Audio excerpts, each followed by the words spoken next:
In the forgotten hills of Daryabad, the fog never lifts, like the memories buried beneath it. They say time heals everything. But for Zayan Malik, time only made the silence louder. Scene, train arriving at a small station, sound of wheels screeching. Zayan steps out, suitcase in hand, wearing a long coat. The cold air bites at his face, but he doesn't flinch. His eyes are tired, like someone who hasn't truly lived. After 12 years, Zayan was back. A decade of building a life in Karachi as a forensic psychologist, leaving the town, his father, and the shadows they cast. But death has a way of dragging you home. His father, Sherbaz Malik, was dead. Heart attack, they said. No enemies, mystery, no scandal. At least that's what the papers claimed. Graveyard. People gathered, but not many. Sherbaz had outlived his friends and alienated most of the town. The cleric muttered the last prayer as the mud swallowed the grave. Zayan stood still, hands in pockets. No tears, no words, just silence. Zayan didn't cry, because he couldn't. Not for a man who never let him feel safe. Not for a father who punished silence and questions the same way, with his belt. Scene, Zayan walking through the old neighborhood. The streets hadn't changed. The tea stall, the broken lamp posts, the dogs barking at nothing. Everything was still haunted by the past. Flashback, Zayan as a child hiding under the bed. A bottle crashes. Sherbaz screams. A woman pleads. Then silence. Always silence. Ami? That was the night his mother vanished. No body, no note, just vanished. And Sherbaz never spoke of her again, as if she never existed. Zayan enters the old house, creaking door. Zayan walks in. The walls feel closer. The smell, mold, old perfume, and something else. He touches the bookshelf. Same books, same clock ticking above the fireplace. He walks upstairs, enters his father's room. No, on the table, an old envelope with his name. His hands shake as he opens it. Sherbaz's letter, cold and brief. Zayan, if you're reading this, I'm dead. There are things in this house you don't want to find, but you will. And when you do, don't trust Shabir. He knows more than he says. It wasn't an apology, just a warning. Typical of Sherbaz Malik. Scene police station, rusted board, faded photos. Zayan walks in. Inspector Shabir, graying, tired, looks up and squints. Zayan Malik. Never thought I'd see your face again. You look just like your father, but colder. And you look just like a man who buried the truth. Still sharp-tongued. What do you want? Answers. About my mother. The station had records, case files, witness reports. Zayan knew how to dig. He'd been doing it for criminals all his life. But this time, the criminal might be his own blood. Seeing Zayan reading old police files in the archive room, he finds the file, Meroun Malik, missing person 2003. A single page. No interviews, no investigation. Case closed within 48 hours. Filed by Sherbaz himself. This was a cover-up. You didn't even try. Flashback, young Zayan running to the police station. Please, Miami is gone. Help. Officer, go home. Boy, your father knows best. The town was under his father's grip. Fear disguised as respect. No one questioned him. No one dared. See, Zayan walks through the town market. Old eyes follow him. Whispers rise like smoke. Woman at stall. That's Sherbaz's boy, the one who left. They say his mother never ran away. They say he buried her under the mango tree. Zayan at the backyard mango tree nightfall. He stares at it. The wind howls. His fingers dig into the dirt, but he stops. He wasn't ready. Not yet. The truth was here, waiting, but every truth costs something. Some truths are louder in silence, and some ghosts live in paper. Zayan didn't know what he was looking for that night, but what he found changed everything. Scene, late night, Sherbaz's study, lit by a single desk, sits at his father's old desk. Drawers creak open, old files, rusted keys, faded photographs. But then he sees it.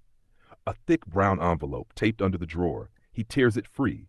Inside, an old leather-bound diary. Not his father's. No, this handwriting was delicate, flowing, emotional. This was Meroun's diary. He opens the first page. Daryabad is colder this winter. Sherbaz still doesn't speak much, but when he drinks, he speaks with his fists. I worry for Zayan.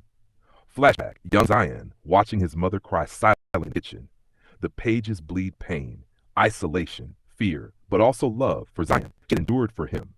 He's too young to know what Sherbaz truly is. He sees a uniform. I see a man with secrets. Zayan flips further and then stops. One entry is torn, blood-stained, dated just a week before she vanished. There's something buried in this town. Not just metaphorically. Sherbaz killed someone. I think he plans to pin it on someone else. He thinks I don't know. But I've seen the grave. I know where the body is. Zayan's breath caught. The grave she wrote about, it wasn't hers. It was someone else's. She knew something. She was silenced. Seen town library. Zayan sits at the microfilm viewer. He scans old newspapers, town archives. A name comes up again and again. Nabil Riaz. A reporter, investigative, young, brave, gone missing in 2003, same year Mehroon disappeared. No one had connected them until now. Seen Zayan visits an old retired librarian. Do you remember a man named Nabil Riaz? Nabil? Yes, he used to sit right here, always asking questions about Sherbaz. Then one day, he vanished. Police said he moved to Lahore, but I knew he wouldn't leave without his notes. She reaches under her chair, pulls out a dusty file. He gave me this, told me to give it to someone I trust if anything happened. Seen back at Zayan's room night, reading Nabil's notes. Nabil had been investigating extrajudicial killings by Sherbaz. One case involved a young boy falsely accused of theft. His body was never found. Nabil believed Sherbaz executed him and buried the body near the police shooting range. Mehroon had read these notes, maybe even helped Nabil, and that's when everything changed. Two people knew the truth. Two people vanished. Seeing Zayan at the shooting range, digging at night. The soil is heavy, wet. The wind howls, trees whisper. He keeps digging until metal clinks, a small rusted locket, and below it, bones. Zayan stares, frozen, trembling. He had found it, the grave Mehroon wrote about. But this wasn't just about justice anymore. This was about vengeance. Someone killed to silence truth and buried the evidence in plain sight. Zayan returns to Shabir at the police station. How long did you know? What are you talking about? Zayan throws the locket on the desk. Nabil Riaz, the boy he wrote about, my mother's diary, the body. I found it all. You shouldn't have come back, Zayan. Some things were meant to stay buried. And in that moment, Zayan knew. Shabir had been involved. Sometimes, truth doesn't come with a sound. It arrives in glimpses, in shadows, in whispers behind locked doors, and sometimes in the form of a stranger who remembers what you forgot. Evening, Dariad's foggy main road. Zayan walks through town, his coat fluttering in the cold wind. His mind is racing. Mehroon's diary, the hidden grave, and Shabir's warning. Suddenly, a figure in white crosses the road ahead, barefoot, hooded, vanishing into the alley. Who was that? He follows, narrow turns, empty street, and then gone. The townspeople had a name for her, Bayzad woman in white. Some said she was a ghost. Some said she was mad. But Zayan didn't believe in ghosts. He believed in secrets.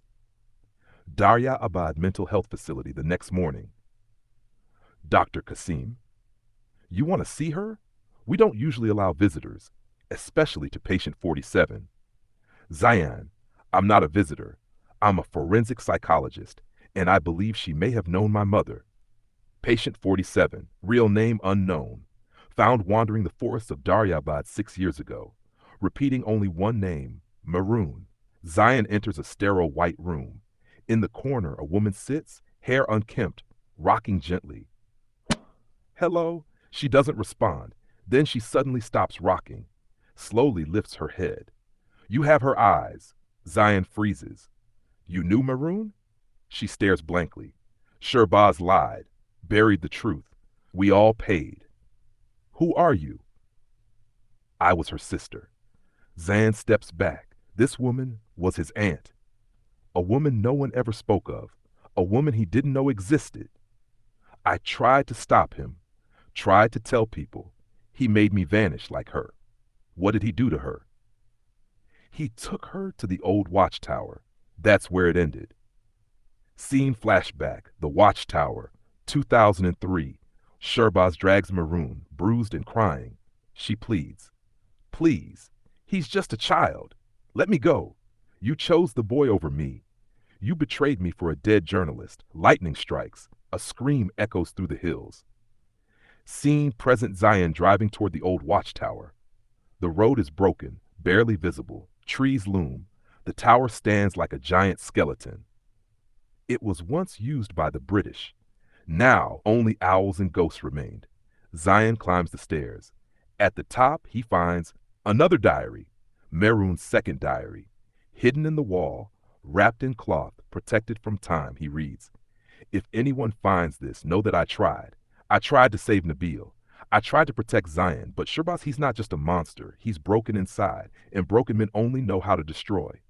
Zayan's hand shakes. He's crying now. "I was just a boy. You suffered because of me." Suddenly, a voice behind him. "You shouldn't have come here alone." Zayan turns. Shabir points a gun at him. "So it's true.